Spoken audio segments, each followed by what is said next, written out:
For 10 idyllic years, young Misha has been caretaker and constant companion to her massive super pig and best friend Okja at her home in the mountains of South Korea. But that changes when a powerful, family-owned multinational company named Mirando Corporation takes Okja for themselves and transports her to New York, where the image-obsessed narcissist and self-promoting CEO, played by Tilda Swinton, has big plans for Misha's dearest friend. With no particular plan but single-minded in intent, she sets out on a rescue mission, but her already daunting journey quickly becomes more complicated when she crosses paths with groups of capitalist consumers and animal rights activists, each battling to control the fate of Okja, while all she wants to do is to bring her friend home. I am not going to try to pronounce the name of the director because I'm probably going to butcher it, but nevertheless he is no stranger when it comes to expertly blending humor, poignancy, and drama in his films. He has made a film I haven't seen yet called Memories of Murder, and he has also made the very well-known The Host and Snowpiercer. And I just love the way he tackles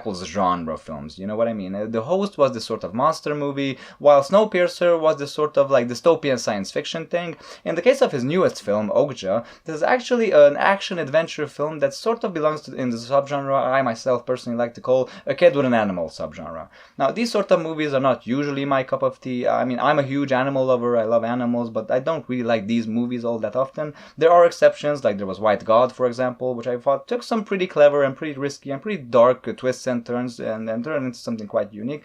And in the case of this film and this director specifically, I just love the way he can take something that's so familiar and just turn it into something that's completely its own thing, and even turn it into something that's probably one of the best films of that particular genre it's a part of. The film is full of unexpected surprises, and I just love that the film has an excellent sense of pacing. I thought that while the film is jumbling so many different things at once, so many different tones and characters and locations and set pieces and all that, I felt that the exact right amount of time was spent on each and every aspect and each and every part of the story, and I just love the way how they could make such a truly fantastical version of our own world seem so familiar. And the sense of familiarity is really, I think, one of my biggest compliments to the film, and it's very much an overarching compliment. I think I can say this about most aspects of the film. Now, this film has a lot of insane elements to it, but the central piece of it is this genetically modified giant pig that's all CGI, mind you. Would you believe me if I told you that it's one of the most endearing creatures and characters I have seen in a film in quite some time? And that's quite surprising even for me saying it, because I didn't see this movie on the big screen. It's a Netflix movie. It's not really being released in theaters like almost anywhere in the world. I saw it on my laptop and I saw it in 480 pixels, so even the quality was shit. Still, this CGI creature was so well done, well developed, that it was truly endearing from the beginning of the film until the end. And I just love the fact that they didn't have to try too hard to achieve this. I mean, Okja, just her personality and her intelligence and her kindness and loyalty towards her friend and the way she reacts to all sorts of situations feels very genuine, and you actually truly feel like you're watching a real animal on screen, like you're actually really watching a giant pig. And also the girl, I thought was a pretty okay character. She's a very standard kid that we were trying to look out for her pet. It was fine, it was endearing. Which brings me to all of the other characters, because you see, while Okja and Misha truly do feel like a real kid and a real pet, and their bond definitely feels genuine, when it comes to all of the other characters in this film, they are on the complete opposite end of the spectrum. These characters, most of them, are just over-the-top caricatures. Some of them are even to the point of being cartoons. And here I'm especially talking about Jake Gyllenhaal's character. And Jake Gyllenhaal in this film is definitely channeling his inner Jim Carrey, for sure. And I love Jake Gyllenhaal. He's one of my favorite actors. And after seeing him in several of these more serious and some of them quite dour films, it's kind of good to see him in something like this, where he can really let loose and just not take himself seriously in the slightest, and just have the possibility to just go completely apeshit. It might prove to be a little bit too over the top for some. Part of his performance was a little bit too over the top for me. And the other problem I had with it is that this role really could have been played by almost any other actor.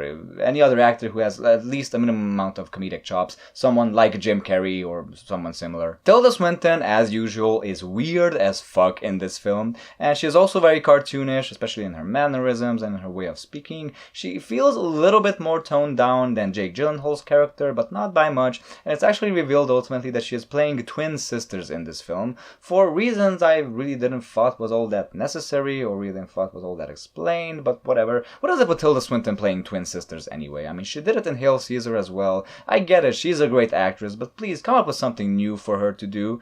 And I definitely think the most compelling side character in the film is actually Paul Dano's character, who is playing the leader of the animal rights activist group, and him and his whole group sort of in general are also like quite silly. They say a lot of strange and awkward things, especially when compared to Okja and Misha, who are very grounded, but they're definitely not as over the top as these other characters, so they kind of feel like they're somewhere in the middle. And this is where certain people might have a problem with this film, because you see, this film is as furthest away from being subtle as you can get. It's absolutely no secret what this film is about and who and what you should be rooting for, the villains, and basically every character who has a strict agenda, while either being meat eater or capitalist or anarchist or vegetarian or vegan or otherwise. All of them are basically presented as being more or less morons. But the film is also pretty furthest away from being propaganda as well. This is not vegan propaganda in the slightest. It's a very entertaining and very fun movie that knows exactly when to be funny and when to be lighthearted and when to be silly. It also knows exactly when to get a little bit more serious, and it definitely never forgets to have a heart. And it's definitely, I think, a testament to South Korean cinema, because these films they always possess this sort of entertainment value that's of the most varied variety. The action set pieces are a lot of fun. Luckily, there isn't an overabundance of them, and they can get quite intense and violent in certain points. So this is definitely an action adventure kid with an animal film I would not recommend to children. They wouldn't understand it anyway. They wouldn't understand the satire and the social commentary and certain nuances of characters anyway. And I just love the ending. I wasn't expecting it, even though I should have when taking into consideration the rest of this director's filmography. He does these sort of endings they're not tragic necessarily, but they don't feel like 100% happy endings either. I mean, I definitely got emotional at the end of this film, and if you're an animal lover, you will definitely get emotional yourself. They definitely left you with this very bittersweet taste. You know, it's not your typical ending where everything is resolved and the world is now a better place thanks to our characters. No, quite the contrary. If anything, the end credits scene, and there is a scene after the credits, which I recommend you watching, emphasizes, quite humorously of course, that things are still not okay. Things are still going on, things still need to be done, and the way we treat, and more importantly mistreat animals is still something that needs to be talked about, still something that needs to be discussed, and solutions have to be found. So that would be my 2 cents on Okja, folks. I definitely like this film and I would definitely recommend it. It's a lot of fun, it's very entertaining, it also has a lot of heart, and I thought the characters were just, most of them, besides Jake Gyllenhaal, might have been a little bit too over the top, were pretty excellent, so I recommend it. My question to you guys would be, what is your favorite South Korean film? Don't forget to leave your answers down below in the comment section. Thanks for watching my review. If you enjoyed it, don't forget to like, comment, and subscribe so I can see you later with other reviews. And until then, folks, you know the drill. As always, stay cool, stay awesome, goodbye.